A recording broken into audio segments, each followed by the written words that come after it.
Chapter 126. The Island of Demons was a strange island floating on the sea. As the land originally under the jurisdiction of the dragon god, as well as the only place where the human world of Fusang connected to Takamagara, the island naturally contained quite a rich spiritual energy. Perhaps the ghost clan also fancied this rich spiritual energy, so they risked angering the gods and migrated there.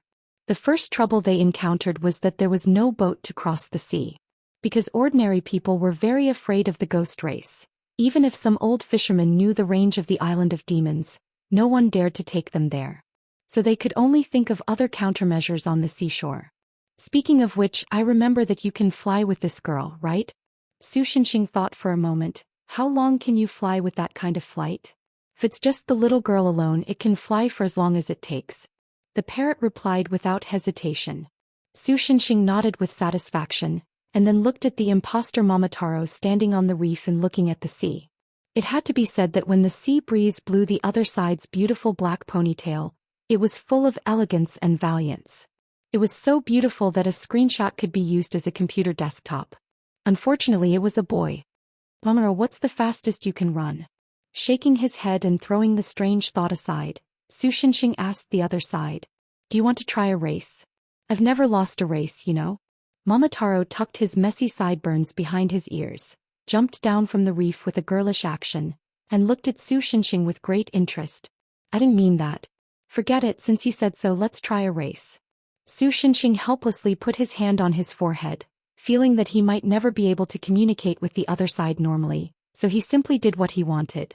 About half an hour later, the race ended with Su Shinxing's victory. He brought back a bunch of lychees from the place where it was said to be the finish line.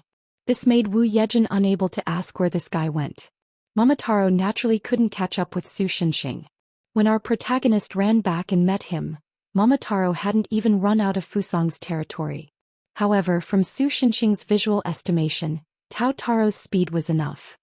Actually, if the parrot can fly Wu Yejin, the only problem left is Momotaro. After all, the seawater is not much of an obstacle for me. During the break, Su Shinxing began to explain the reason for his actions. Wu Yejin and the parrot couldn't help but nod when they recalled the effects of Su Shinxing's ice blue longsword, the title Sacred Sword.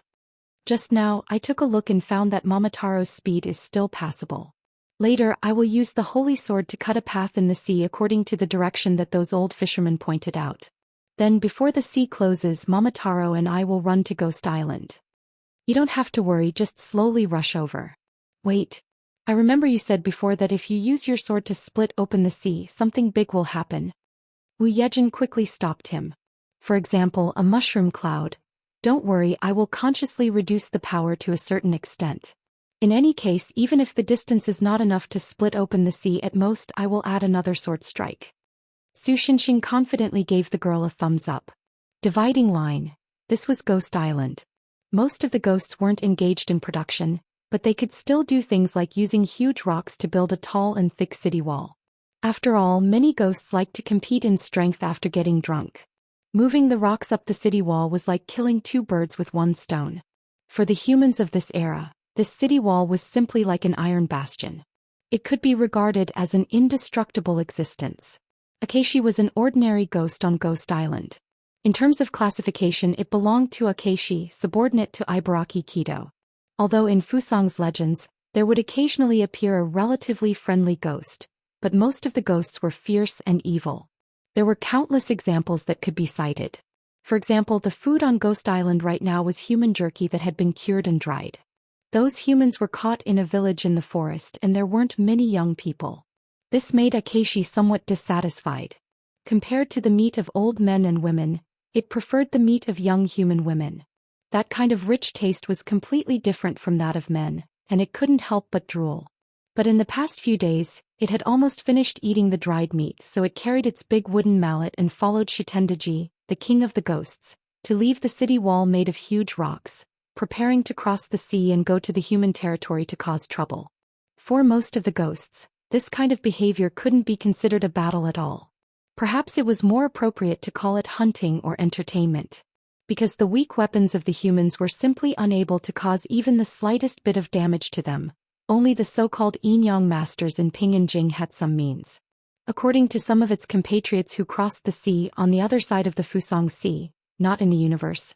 There was a kind of people called Qi practitioners who were very powerful. They could hunt their compatriots on the other side until they could only hide in the mountains. They were even called mountain elves. This made Akechi very puzzled. It was understandable that the Yin-Yang masters could summon demons to help, but how could the small arms and legs of the humans beat the ghosts who could stand on their fists and walk on their arms? After calming down, Akechi pulled its attention back to what it had to do next. I can finally hear the screams of the humans again. This time, even if I secretly eat 1 or 2 people, Shitendaji-sama won't blame me, right? When it thought of the tender and delicious taste of the young human women, Akechi had an impulse to give it a try. Unfortunately, the human villages were often not large. At a time, only a dozen or so of its compatriots could go to play together, and the remaining 100 or so could only stay on the island to look after their homes. Just as Akechi turned its head, wanting to show off to its friend and promise to bring back more human meat for it, a sudden change occurred. Something that could not be seen with the naked eye flew past it with a loud rumble. In front of it, the sea was divided into 2 halves. But what really scared Red Tongue out of his wits was the ghost city behind him, which was much more magnificent and sturdy than any human castle. At that moment, along with all the ghosts inside, they completely disappeared from the world. Behind it, there was only a huge gully that was slowly emitting white smoke. In just the blink of an eye, the largest ghost clan in Fusang was only left with a dozen or so people who just happened to walk out of the ghost city. However, from beginning to end, they didn't even know who did it. Chapter 127. Akatsugu was like a headless fly, circling around the abyss-like ravine. The other surviving demons were in a similar situation. Almost all of them distanced themselves from the ravine with lingering fear, looking for the culprit that caused this situation. In addition, there were a few demons that were still alive, but they were affected by the invisible force that destroyed the demon city and suffered heavy injuries. Among them was Shitendaji's proudest subordinate, Ibaraki Dojo. She only had 2 more horns than a human girl, but her right arm was cut off at the elbow, leaving only a small section from her shoulder to her elbow. Ibaraki Dojo's subordinates had already hurriedly helped her to a nearby tree to rest. Who the hell is it? I will definitely make the person who did this suffer a fate worse than death. Shitendaji, the leader of the demon island, was similar to Ibaraki Dojo. His body was similar to that of a human, but he had long horns on his forehead. At this time, his originally handsome appearance was full of bulging veins, making him look ferocious and terrifying. His roar filled with killing intent even made Akatsugu tremble. Is that so? Then I'm sorry to have made you wait. However, someone who wasn't afraid of death appeared. The other party seemed to have jumped out of the ravine. From his appearance, he looked like an ordinary human with a golden sword in his hand.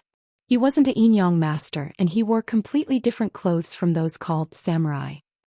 He walked towards Shitendaji with an indifferent expression and then sneered, "But I think it's better not to say things that you can't do. Was it you, human?" Shitendaji's anger was about to explode. This made Akatsugu shrink back involuntarily. After all, Shitendaji was much scarier than usual when he was angry. No matter if it was an ally or an enemy, as long as they appeared in front of him, they would become his target. Even a human village would be completely destroyed in a short period of time. It was this terrifying destructive power that was completely different from his appearance that allowed him to sit firmly in his position as the leader of the demons. "Why are you so angry?" The human swordsman looked at Shitendaji in confusion. "When you were hunting humans, you should have been mentally prepared to be hunted down by humans. Don't tell me that you humans are mentally prepared to be killed by the animals when you kill them." Shitendaji snorted coldly and pulled out a large katana from his back that was as large as a katana. Chi-Shi, who was standing at the side, understood that this action meant prepare for war to the other Ghost Clan members. That's why we humans have to endure the fear of being preyed on and constantly develop. That's how we manage to rise from the bottom to the top of the food chain. The human swordsman glanced at the ghosts surrounding him without any change in his expression. The ocean that had been split open in the distance gradually began to close. A huge amount of seawater collided with each other due to gravity, stirring up huge tsunami-like waves. It was bombarding the Ghost Island and Fusang's mainland, along the ravine that had been split open. A wave of this level was not a disaster for the strong and powerful ghosts. Instead, it was more like a signal to start a war. Almost at the same time, the ghosts surrounding the human swordsman waved their weapons at him. Compared to humans, the ghosts' weapons were considered heavy weapons. These guys with amazing arm strength could even pull up a tree from the ground and wield it vigorously. The mud on the ground was hit by several heavy weapons at the same time, stirring up a thick cloud of dust. The entire island seemed to tremble from this attack. Ordinary creatures would not even be able to resist and would be directly turned into meat paste. This is the result of going against ghosts. Chi let out a hearty laugh as if he wanted to embolden himself with this. When the ocean closed, the tsunami-like waves crashed into the island. In the end, the seawater turned into heavy rain and fell from the sky, scattering the smoke and dust in the air. However, there was nothing in the crater that had been blasted open. Oh! A voice that made Chi-Chi's hair stand on end came from behind. He hurriedly turned around, only to see one of his compatriots and a giant mace in his hand being cut in half by the human swordsman who had appeared outside their encirclement at some unknown time. Human. Shitendaji's eyes were about to pop out of their sockets. He roared and rushed towards the other party like a hurricane. But at this time Ibaraki Doji, who was resting in the distance, shouted at him. "King, the sword in that person's hand can turn him into a golden light." This made Shitendaji calm down. Even Su Shinshing couldn't help but look at the female ghost who looked similar to a human in the distance in a new light. Although he didn't want to expose the power of the sacred sword in this world, she could guess that the light speed he had just seen came from the shining sacred sword Harakti in his hand. This eyesight could be considered a genius even in another world. But, so what if I guessed it? Your movements are so slow that it looks like you've stopped. His body turned into a golden light, and after cutting a ghost in half, he raised his golden sword and taunted Shitendaji. "Human warrior, if you still call yourself a warrior, then fight me head-on." Shitendaji knew that he couldn't do anything to Su Shinshing with his speed, so he roared unwillingly. Su Shinshing readily agreed. Shitendaji was surprised at first by Seiji's straightforward answer, but then he became ecstatic. He didn't expect this human to be so stupid. As the strongest member of the ghost race, even though he looked about the same size as a human, his arm strength far surpassed that of other ghosts. He could even topple a mountain. Shitendaji was confident that he could knock away his opponent's weapon with a single blow. Without that strange speed ability, this human was no different from a lamb waiting to be slaughtered. And so he roared and rushed at Seiji. Su Shinshing raised his sword to meet the attack. The two weapons that seemed to be on completely different levels clashed, but the result was unexpected. Shitendaji's katana, which was made by the best ghost craftsman in the world, was directly cut in half by Su Shinshing's golden sword. But this wasn't what surprised Shitendaji the most. He could clearly feel that when their weapons clashed, Seiji's expression was normal, and his weapon didn't tremble in the slightest. Instead, he felt a sharp pain in his hand and his katana almost flew out of his hand. Damn it, was this also the power of that sword? Chapter 128. With the situation suddenly taking a turn for the worse, Shitendaji felt as if his heart was in his throat. As a warrior who had experienced hundreds of battles, although he had tried his best to dodge backwards, judging from the speed at which this human swordsman had struck out, it would take less than a single breath of time for this human swordsman to pierce through his heart. As long as this human swordsman thrust out his sword, he would die here.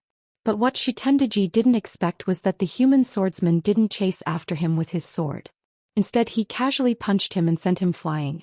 Although it looked like Shitendaji had rolled on the ground twice, it didn't cause too much damage to the tough Shitendaji. The other demons were probably worried that the human would chase after Shitendaji, so they all roared and attacked him. "Are you insulting me, human?"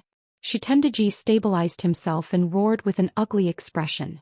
The human swordsman casually flicked away a demon's club and sliced it into pieces. He glanced at Shitendaji with an indifferent expression and said with an uncaring attitude, "No, it's just that I'm not the one who wants to take revenge on you." What Seiji didn't know was that Shitendaji's nonchalant attitude was a stab to the pride of Shitendaji, who had lived a smooth life ever since he was born. But before Shitendaji could charge forward again, his warrior instincts, honed from countless battles, alerted him to danger. He rolled to the side and barely managed to dodge a sudden attack from behind. "You have the smell of Grandpa and Grandma's blood on you." The young man with a waist-length ponytail and a pretty face narrowed his eyes and said coldly to Shitendaji, who was sweating profusely, "You were the one who attacked our village a few days ago, weren't you?" Shitendaji looked at his ribs where blood was seeping out and couldn't help but grumble inwardly. Even though they hadn't fought yet, the human's sharp swordsmanship and the fact that the human swordsman was able to injure him told him that this young man who was as cute as a girl had the ability to kill him. If it was any other time, Shitendaji would probably be more than happy to fight against such a powerful opponent. But now the timing was really terrible.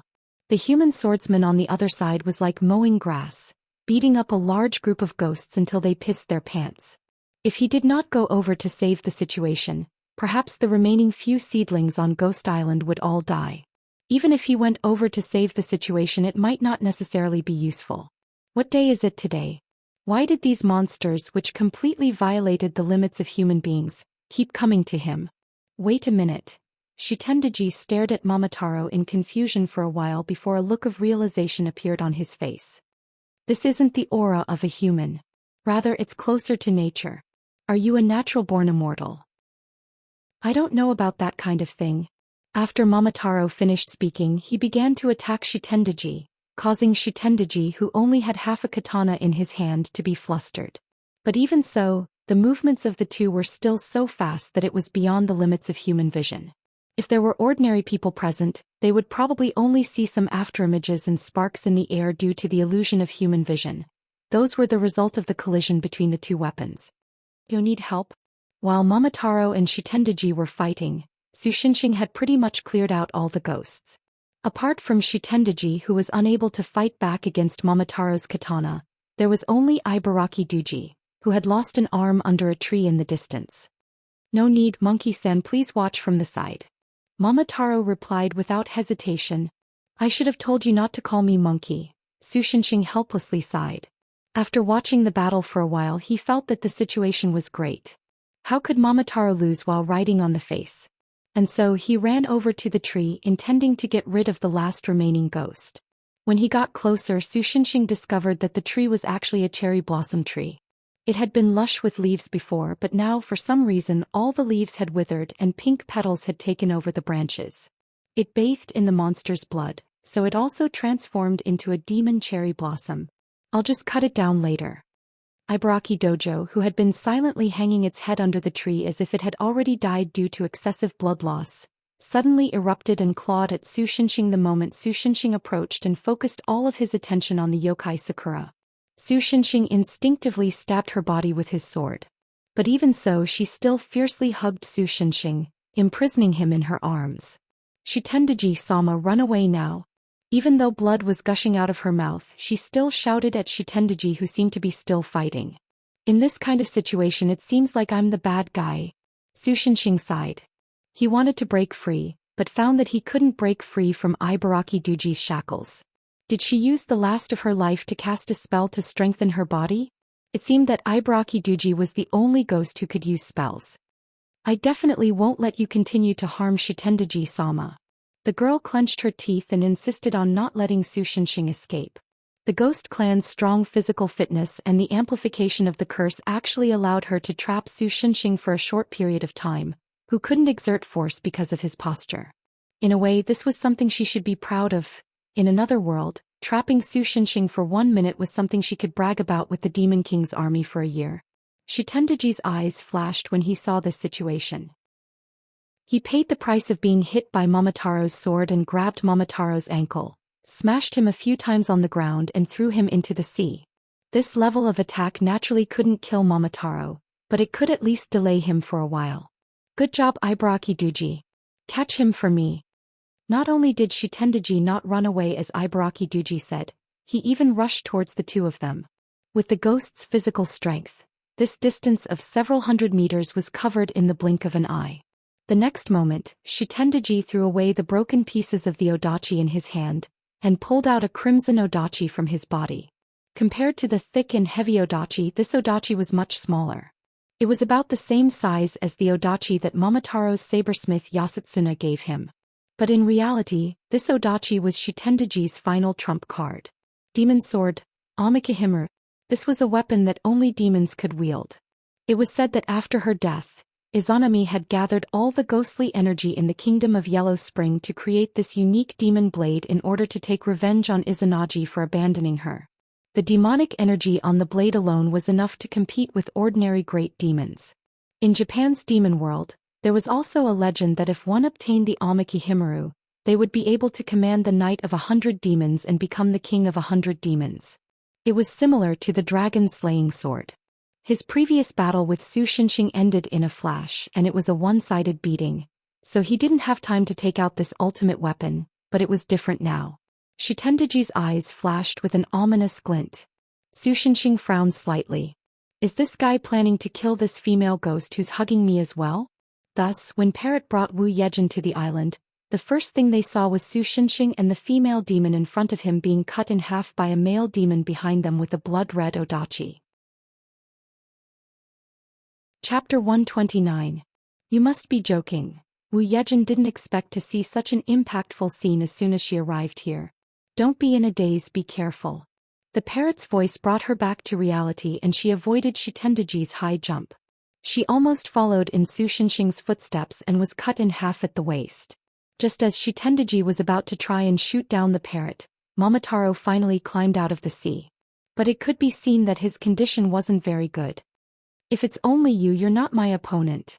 After taking out the Amaki Himaru, Shitendaji became a lot more fanatical. Looking at Momotaro, he licked his lips and said in a deep voice. Momotaro ignored Shitendaji and took out a glutinous rice ball from a small bag and ate it. Then he frowned. It's soaked in seawater, it doesn't taste good. Are you looking down on me? Immortal brat. Shitendaji felt that he had lost a lot of face and shouted. No, I think the one who's being looked down on is me. At this time another person's voice came from behind him. That was the voice of Su Xinxing, who should have been killed by him. What? Shitendaji turned around in surprise. He didn't know when, but Su Xinxing was standing not far behind him and scathed. It was wrong to say that he was unscathed because the armor on his body did have a crack from being cut in half, but there was no wound on his exposed skin. Behind Su Xinxing was a large pit where Ibaraki Duji's body was cut in half. Even if he was an enemy, Ibaraki Duji's actions were worthy of Su Xinxing's respect. Especially Shitendaji's last attack, she could have avoided it, but Su Xinxing could have dodged it in an instant. In order to ensure that she could injure Su Xinxing, that female demon gambled with her life. Of course she lost miserably in the end. I knew you wouldn't die so easily. Wu Yejin happily shouted in the sky. Isn't it normal for heroes to revive? Su Xinxing gave her a thumbs up. Don't confuse the game with reality. I was almost scared to death. Viola Five-Leaf grumbled. Su Xinxing shrugged. In fact, his resurrection ability also came from the holy sword on his body. Back then, in order to kill the owner of this holy sword, Su Xinxing had spent a lot of time and effort. Fortunately, in the end he had figured out the restrictions of this holy sword's resurrection, so Hiro and the others had not been wiped out there. Then he looked back at Shitendaji, who was drenched in cold sweat, and his expression became slightly more serious. In that case, it's about time for me to take revenge for that slash. The atmosphere's sighs. Sighs. Take a good look at the atmosphere. After being interrupted by Tao Taro, Su Xinxing was immediately discouraged. Shitendaji saw an opportunity and once again slashed at Su Xinxing. It seemed that he had already determined that Su Xinxing was the person who posed the greatest threat to him. And from what Shitendaji knew, there were indeed some demons in this world that had the ability to revive, but they were usually in a weakened state after reviving. This human swordsman only spoke after reviving and didn't make a move. He was very suspicious that he was bluffing. Unfortunately, he guessed wrong. The resurrection ability of the holy sword was different from that of those monsters. It could resurrect people with full HP. The energetic Su Xinxing kicked him into rolling gourd. It's over. Su Xinxing immediately followed up with a slash, ending Shitendaji's life. Shitendaji's Amaki Himaru's suddenly flew towards Su Xinxing and expressed its submission, wanting to become his weapon. But Su Xinxing, who hadn't recovered yet, subconsciously used his holy sword's baseballs, to send it flying, causing the legendary demon sword to disappear over the horizon. Oh, it's finally over. The parrot landed on the island with a look of success. You clearly didn't do anything wrong. Wu Yejin complained as she moved her shoulder that was being scratched by the parrot. Su Shenxing thought for a bit and finally threw Shutendaji's corpse under the cherry blossom tree, into the hole where Ibaraki Duji's corpse was buried and buried it with soil. Then he used the hilt of his sword to knock on the demon Sakura tree. Look after their corpses. Don't cause any trouble or I'll cut you down, do you hear me? The demon Sakura tree responded with a rain of cherry blossoms. The rainbow is coming out. At this time the parrot suddenly shouted excitedly. Su Shenxing turned his head and found that a colorful path had indeed appeared on the island, leading to the sky. Sorry, I won't be going. At this time Momotaro suddenly said, my journey will end when I reach the demon island. Is that so? Take care. Su Shenxing felt that he wasn't good at saying goodbye, so he just said this dryly. I just saw a cave over there where the demon clan hid their treasures. Mara, why don't you take some back? Wu Yejin suggested. Even if you don't spend it yourself, you can give it to some poor people. That's true, little Dokchan. Thank you, I'll be much happier if you don't call me by that name. While the two were talking, the parrot landed on Wu Yejin's head. Wu Yejin, so heavy. Then it said to Momotaro. Actually, you can go to the village on the other side of the Cloud Nation. Our friends are there. Tell them our names and you should be able to live well in that village. After saying that, the parrot told Momotaro the approximate location of the village where Odaheim was located. Momotaro nodded, indicating that he would definitely go and take a look. So after Momotaro packed his bag, he said goodbye to everyone and left. If my guess is correct, people must have confused Momotaro with Su Shenxing, who pretended to be Susanoo. Therefore Su Shenxing, who killed Yamada no Orochi, was Susanoo.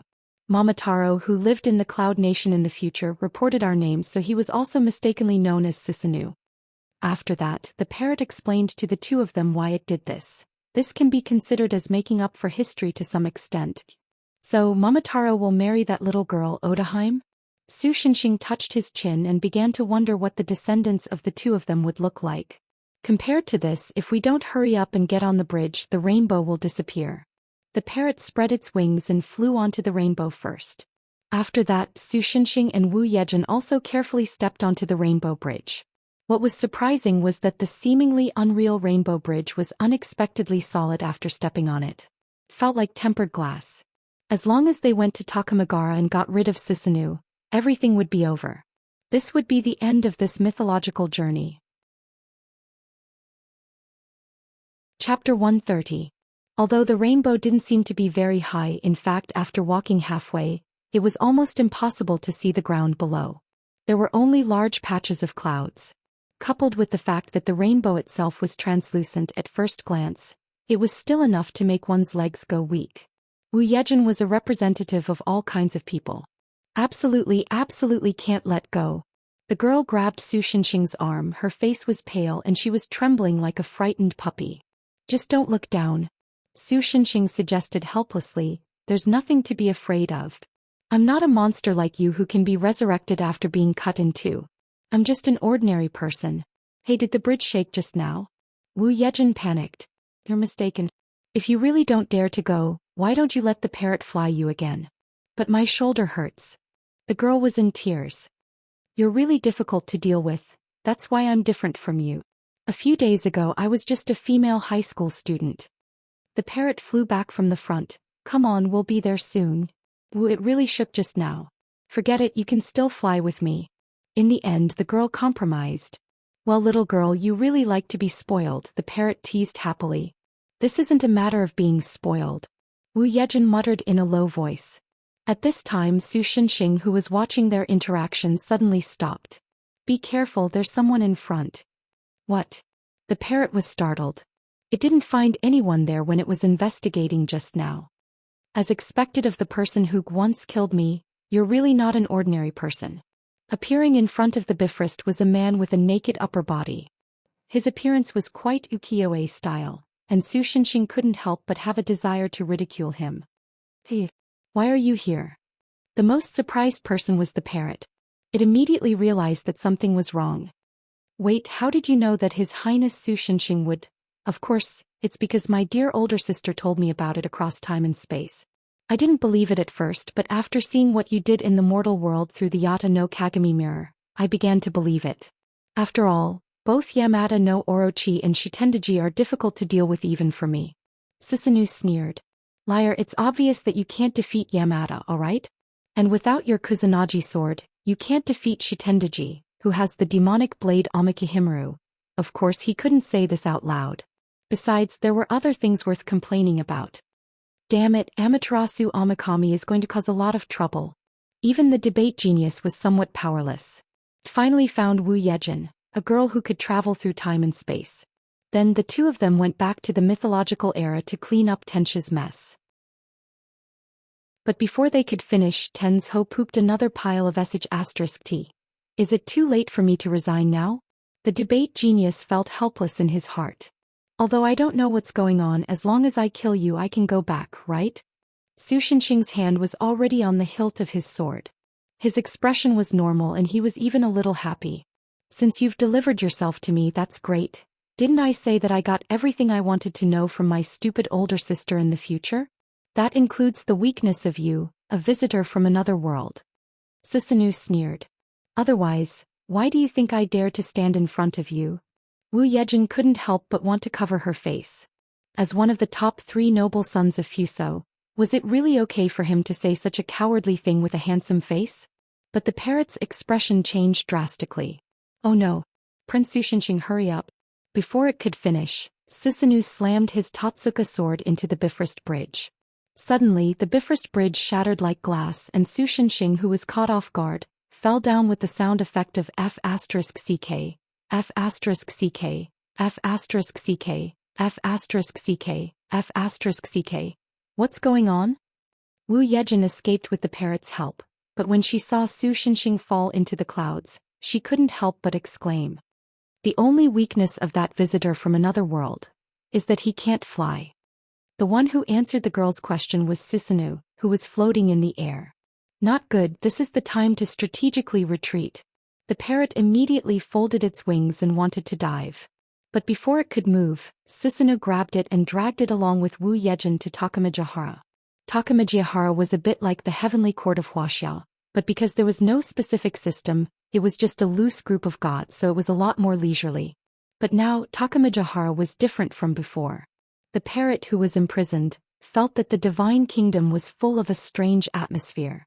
What's going on? The situation had already spiraled out of control. Even the parrot was confused. Your Highness Susanoo, what did you do? It's nothing. I just locked up that stupid Oni-sama in Amanoto. This divine kingdom doesn't need 2 rulers. Susanoo didn't hide anything and directly told them what he had done. Impossible. The alternation of day and night in the lower realm is very normal. That's because Sister Tsukuyami submitted to me and used Yata no Kagami to replace the stupid Sister Amaterasu as the sun. Susanoo said proudly, now hand over the heavenly jade lotus. That way I'll spare your lives. So that's how it is. He didn't kill them directly because of the legendary divine artifact, the heavenly jade lotus. Thinking about it, even Susanoo wouldn't dare to provoke the 5 high and mighty Jinchuriki. In this way, the opportunity to obtain the heavenly jewel naturally fell to the few people from the future. But if they handed over the heavenly jade lotus, the situation would probably get out of hand. Aren't you going to hand it over? It doesn't matter. I still have this bit of patience. I'll give you a day. Think about it carefully. Are you going to cooperate or are you courting death? With that said, Susanoo threw the parrot and Wu Yejin into a room filled with looms and closed the door. Wu Yejin carefully pulled the door and realized that it was locked from the outside. What should we do now? She couldn't help but panic. Although the history of the upper realm has been barely corrected, Takamajihara's history is already a mess. Damn it, what should we do now? The parrot, who had always been calm, also became somewhat anxious. At this moment there was a light knock on the door. Chapter 131. Is it that Su? Families Shin. Fellows. I knew he wouldn't fail so easily. Upon hearing the knock on the door, Wu Yejin immediately thought that Su Shinxing, who had fallen back to the human world, had come over. I'm afraid it's not that simple. The parrot appeared rather calm. Takamajihara isn't physically located above Fuso's human world. If one simply jumps up, even if they can jump out of the atmosphere, they will only enter space and not reach Takamajihara. Otherwise, in your era, Fuso's satellites would have long discovered Takamajahara. Why are you always so particular about science in such meaningless places? Wu Yejin couldn't help but grumble in frustration. But then she immediately became vigilant. If the person knocking on the door wasn't Su Shenxing, who could it be? Furthermore, she and the parrot were imprisoned here. The door was completely locked, so there was no way to open the door to see what was going on. After a short while, the door was unlocked with a click. It was obvious that the door had been unlocked. The wooden door was immediately opened, revealing the body of the person outside. It was a girl. She had long hair that was as black as the night, and her eyes were as golden as moonlight. She wore a golden crown, and her chest was adorned with small and exquisite green magatama. She wore a deity's attire that was mainly blue and supplemented by black. Behind her hung a crescent moon. Lady Moonlit Night. The parrot shouted out her name in surprise. Moonlit Night. Could it be the legendary Lady Tsukuyami? Viola immediately thought of the identity of the girl in front of her. However, although she was surprised that the other party was one of the three noble sons, along with Amaterasu God and Susanoo, Wu Yejin became even more vigilant. This was because Susanoo had previously said that Tsukuyami had submitted to him. In other words, the girl in front of her was an enemy. There's no need to be nervous. I have no intention of being hostile to you, the girl suddenly said. However, her tone was a little strange. Is that how Tsukuyami speaks? Wu Yejin whispered to the parrot. Ebisu and Miss Tsukuyami were joking about it, saying it sounded more dignified, but Miss Tsukuyami actually believed it. I remember that this misunderstanding will only be resolved a few hundred years later. The parrot replied in a low voice. Tsukuyami didn't seem to notice that the two of them were whispering. She just continued, I also understand what Susanoo did, but I didn't have the power to stop his atrocities. I could only let him imprison my sister in Aminu. Fortunately, my sister secretly left a few words for me, saying that you are the hope of Takamajahara. Therefore I must secretly send you out of Takamajahara. After hearing what the other party said, Jinx finally understood what she was talking about.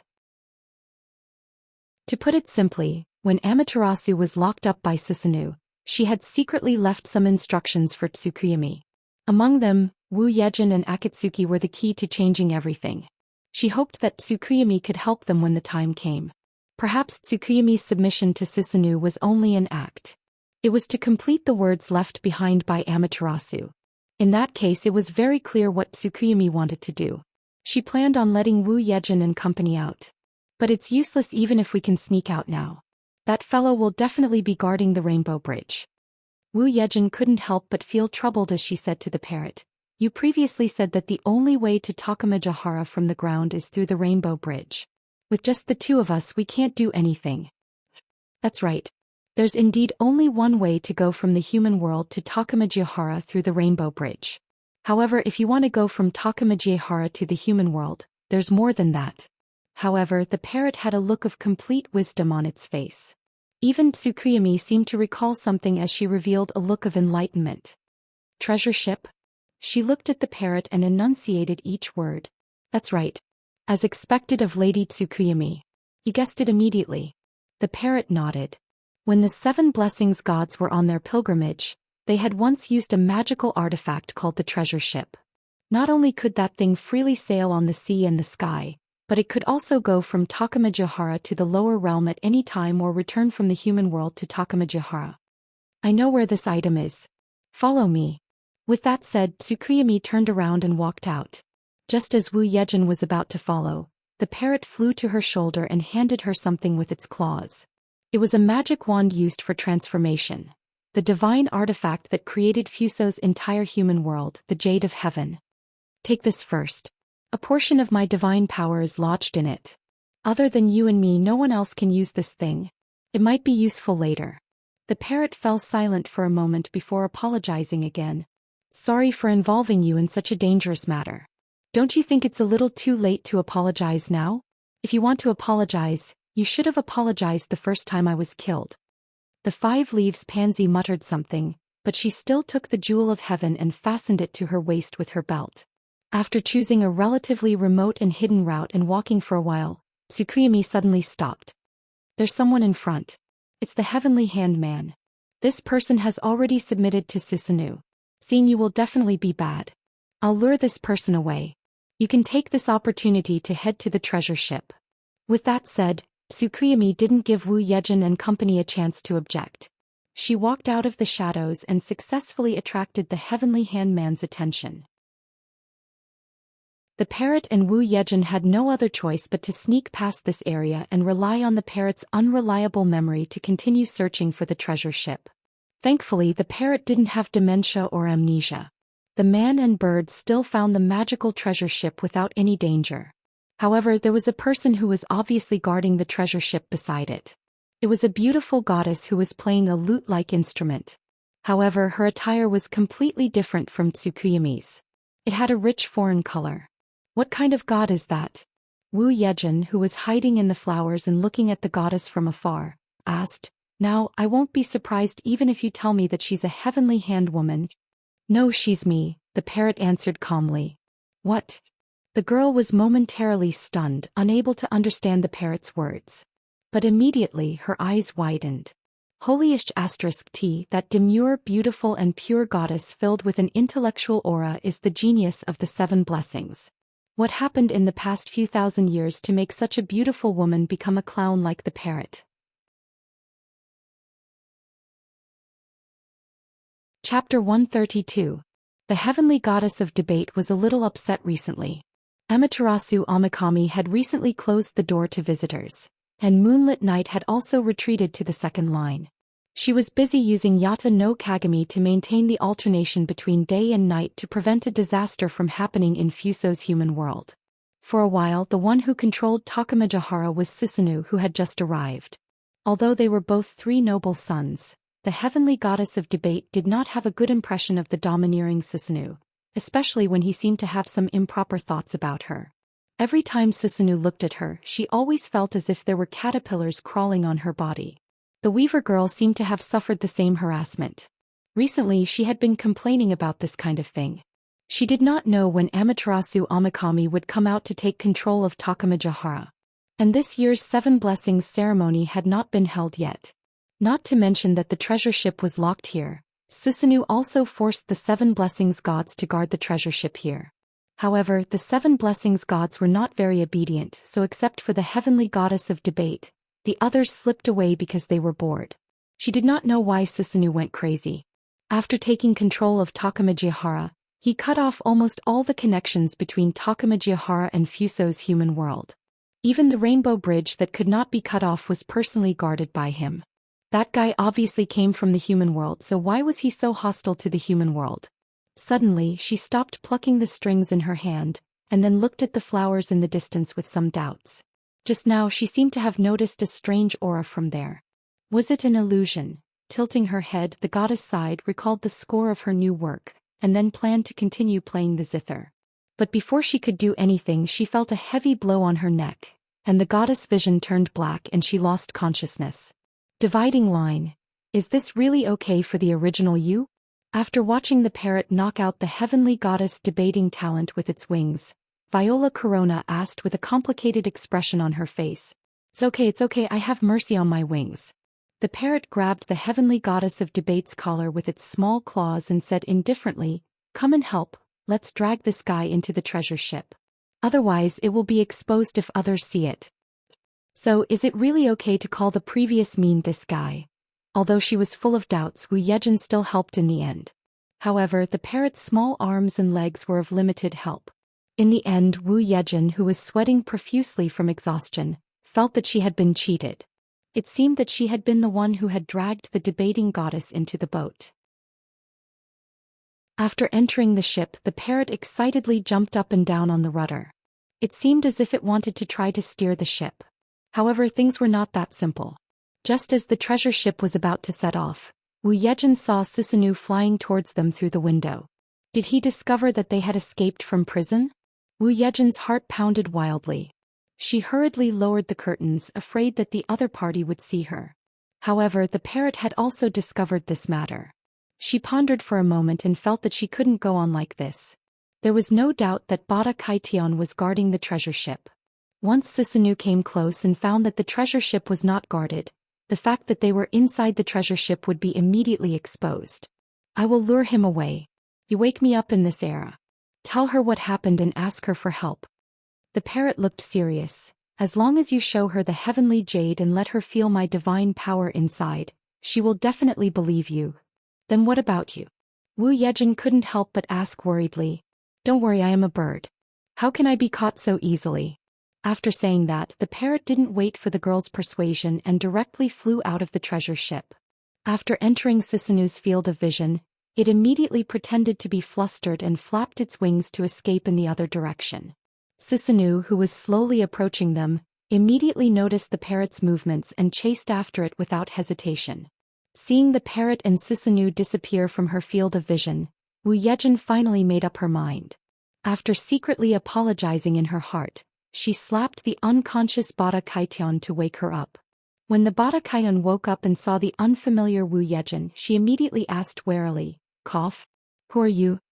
Five-Leaf Jinx quickly summarized what had happened during this period of time with some cuts. Finally, just like the parrot said, she took out the heavenly jade as proof. That's right, the divine power inside is exactly the same as mine. Even if it was an imitation, it would be impossible to create something that is so similar. After sensing the divine power inside the transformation wand, the Bada Kaitian actually believed the parrot. Seems that you are not completely lying. So, what does the future me want me to do for you? Please drive the treasure ship to the human realm. Wu Yejin was overjoyed and quickly said. At this time a scream came from afar. Wu Yejin turned to look in the direction of the scream. It was the parrot's voice. It seems that me is already dead. After all, Susanu has targeted us. The Bada Kaitian was very calm. It's not necessarily dead, right? Maybe it was just captured. Wu Yejin hurriedly said. It was unknown whether she was comforting the Bada Kaitian or herself. Unfortunately, that meme is indeed dead. Because the divine power left by that meme in this heavenly jade has begun to dissipate. The Bada Kaitian waved the wand in her hand. You must be lying. Wu Yejin knelt on the ground in a daze. Although she had never admitted it, the parrot was indeed one of her spiritual pillars after coming to this era. If not for the parrot, she definitely would not have been able to adapt to life here so quickly. Moreover, the parrot always knew the next goal. Even if it did not know, it could set a general direction. Unknowingly, Wu Yejin had become dependent on it. Even when loading a file, the parrot would be reborn with her and retain its memories. This made the girl feel that she was not alone, so no matter what difficulties she encountered, she dared to face them one by one. However, now that Su Shenxing, who could give her a sense of security, was not here and the parrot was killed, Wu Yejin, who had lost all her spiritual pillars in a day, fell into a state of confusion. What do we do? Do we still need to start the treasure ship? The Bada Kaitian asked. Wu Yejin felt that her mind was in a mess. Without the parrot, she did not know what to do. After waiting for Wu Yejin to think, or rather to be confused, for a while the Bada Kaitian showed a bad expression. It seems that it is too late to start the treasure ship now. She pointed outside the cabin. Susanu is coming again. Wu Yejin wanted to say something, but she could not even make a sound. She lowered her head and found that her hands were trembling slightly. Looking at her useless look, the Bada Kaitian could not help but sigh. Sure enough, it's still too difficult. As she spoke, the goddess waved the magic staff in her hand. To be honest, she was full of intellectual beauty, but it was not the time to care about this. That I should have expected this possibility, so the divine power left in it, in addition to letting my school check your identity, also contained a message.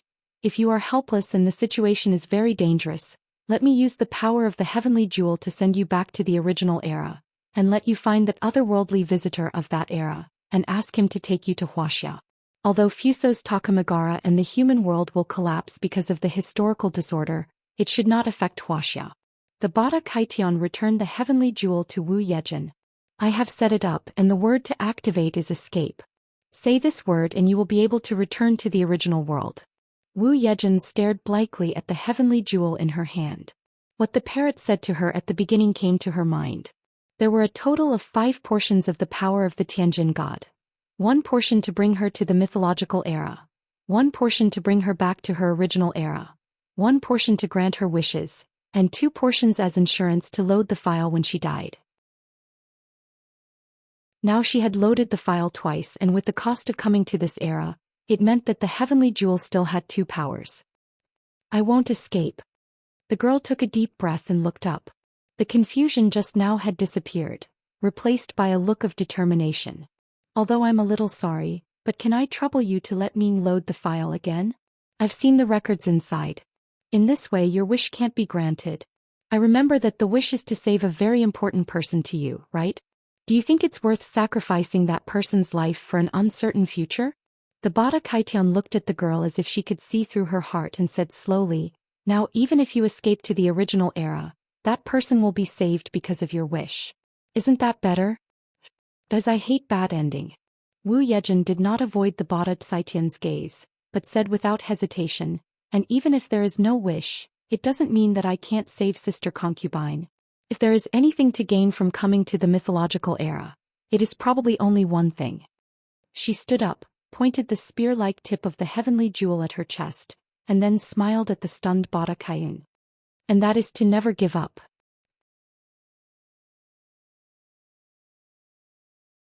Chapter 133. When Wu Yejin came to her senses again, she realized that it was different from the previous time she woke up in the water. She was now in a room filled with looms. Takamajahara's history is a mess. Damn it, what should I do now? As far as the eye could see, the figure that should have vanished was jumping around on the loom and grumbling. This made the girl feel at ease from the bottom of her heart. Little Miss Five Leaves, why have you been so quiet since just now? Could it be that you were scared by Susan Naruto? The parrot turned its head and asked Five Leaves, who was slumped on the jade-paved ground. Five Leaves wiped the tears from the corner of her eyes before replying. My eloquence is amazing. I just loaded. What? That's not right. I don't have the memory of loading. In other words, I died back then. The parrot was alarmed before it tried its best to calm down and speculate. Wu Yejin nodded and told it everything that had happened after the two of them escaped. After the parrot heard this, it flew to the girl's head and pecked her a few times with its beak. You're really an idiot. Since it wasn't easy for me to lure Susanoo away, you should have taken advantage of that opportunity to get me of this era to open the treasure ship and bring you to the human world as soon as possible. As long as you can bring that guest from another world to Takamajihara, everything won't be a problem. But that way I won't be able to save you. Wu Yejin replied without hesitation, this time, I won't let anyone be killed by Susanoo. The parrot looked at the girl speechlessly for a while before sighing as though it had compromised. The feathers on its tail drooped down. There's really no other way. If that's the case, won't I be forced to choose an even more difficult method? Is there really any other way? Wu Yejin was overjoyed. It's just a guess. In short, according to what you said, Tsukuyami will come and save us now, right? Just as the parrot poured cold water on the girl, there was a light knock on the door outside the textile house. Parting line. After a brief exchange, Tsukuyami left the textile house with the two of them. However, unlike the previous time, they didn't head directly to the treasure ship this time. Although Susanoo was domineering, violent, and cruel, he wasn't a fool. He naturally knew about the treasure ship used by the Seven Blessings. It was likely that he had deliberately arranged for the man patrolling the path to the treasure ship. After he was sent away by Tsukuyami, he immediately sensed that something was amiss, which was why he came personally to investigate. Since he understood this point, he naturally couldn't follow the other party's train of thought. Therefore, Parrot asked Tsukuyami to bring them to Amanoto, the place where Amaterasu Amakami was imprisoned. Susanoo's right with Tsukuyami's S, Tsukuyami's S, Tuzazaz's they with Tsukuyami's S, Tsukuyami's. Although Susanoo was indeed a god who was inclined towards combat, Amaterasu and Tsukuyami were two of the three noble sons. Even if they weren't Susanoo's match in terms of strength, they should be able to fight him if they worked together. Just as she had thought, because Susanoo didn't think they would take this path, there were no patrols or guards on the way. The group successfully arrived. However, Amaterasu was still tightly blocked by a boulder, leaving ordinary people at a loss. Amaterasu Yushir is extremely powerful. It originates from my sister and Susanoo. With our strength we can't open it.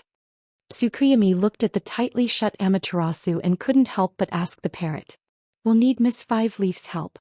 The parrot answered confidently. Five Leaf, who didn't expect her name to pop up, was stunned. Facing the gazes of the god and the parrot, she pointed at her nose. Me? That's right.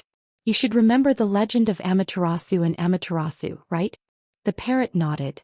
Legend had it that because Susanoo had acted recklessly in Takamagara, Amaterasu was unhappy, so she hid in Amaterasu. And her disappearance caused the sun to disappear from the ground, entering a state of eternal night.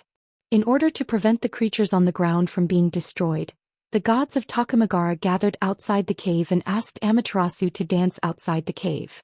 When Amaterasu heard people singing and dancing outside the cave, it was very lively. Curious, she came out to watch and was taken out of Amaterasu by the gods who were already prepared. But what does this have to do with me? Wu Yejin asked curiously. Because there is no god called Amaterasu in Takamagara. The parrot replied. And Amaterasu's dance can be said to be the origin of the Kagura dance. Kagura dance? Wait, isn't this the one that Yuheim taught me? At this point, even Wu Yejin understood the parrot's meaning. I say, don't tell me you've been preparing for this since then? She learned the most primitive Kagura dance from dragon god Yuheim, so that after coming to Takamagara, she could become the incarnation of Amaterasu and lead Amaterasu out of Amaterasu. Yes, that's right. The parrot nodded. You actually have the cheek to admit it. Oh. Well, but the original plan was to get you to use the Kagura dance to bring Amaterasu Omikami out after resolving the problem of Susanoo no Mikoto. The parrot wore a look of vicissitudes. Bird proposes, God disposes. Time is like gold. Don't waste it. Tsukuyomi, who didn't understand what they were talking about, urged. Therefore the parrot stuffed Amaterasu Omikami into Wu Yejin's hand. The girl sighed helplessly and transformed into a magical girl. No, at this point this so-called magical girl was actually the attire of a mythical Amaterasu. Just as Tsukuyomi had said, time was precious. Now wasn't the time to be pretentious. Therefore she made up her mind and danced the Kagura dance she had learned from Yuheim in front of Amaterasu. After dancing for a while, Tsukuyomi frowned. Soon even the parrot realized that something was amiss. Not good. Her dance will stir up spiritual energy. Now all the spiritual energy in Takamagara seems to be gathering here. This way Susanoo no Mikoto will definitely sense it. Should we escape? Tsukuyomi asked the parrot. This is your forte. Eloquence. As expected of Lady Tsukuyomi. You actually saw through my true form. The parrot smiled bitterly, but she immediately asked seriously, then how about we gamble with our lives? Instead of escaping and looking for another opportunity in Takamagara like a frightened bird, she might as well take a gamble and see if she could lure Amaterasu out before Susanoo noticed and rushed here. Interesting. I'll take the gamble. The next moment, killing intent rolled over from the south like a boiling dark cloud. Susanoo had already discovered the abnormality here.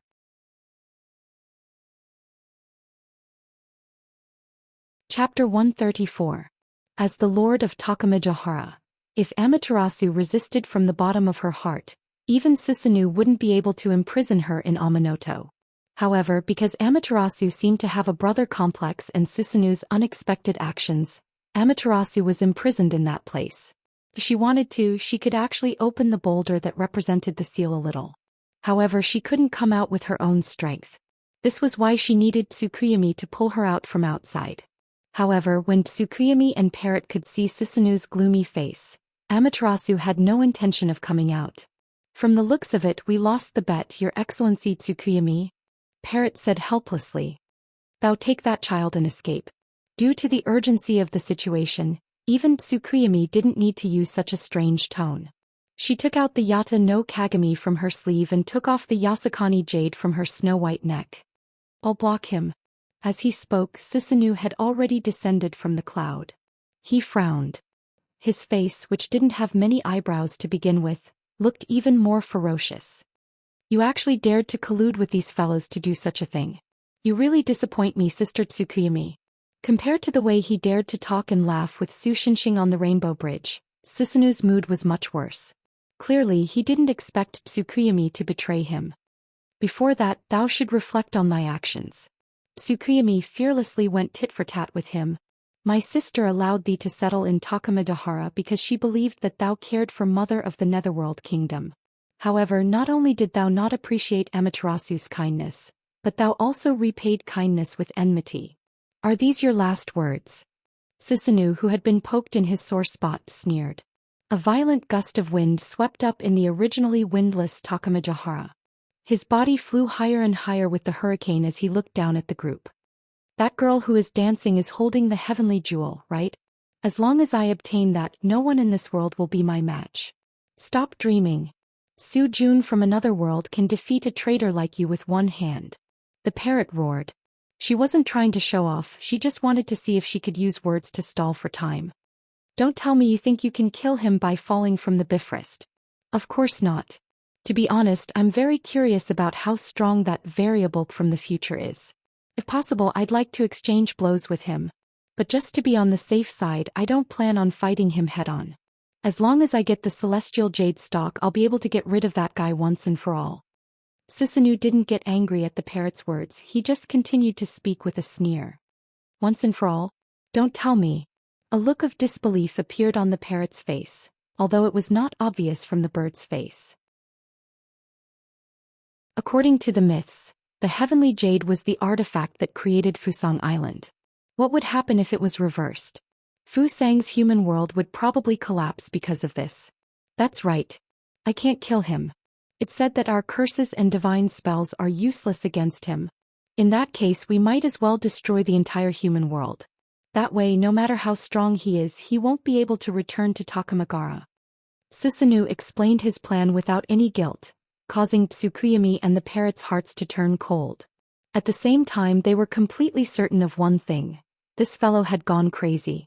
I can't pretend that I didn't hear that. At this moment, a cold female voice sounded from behind everyone.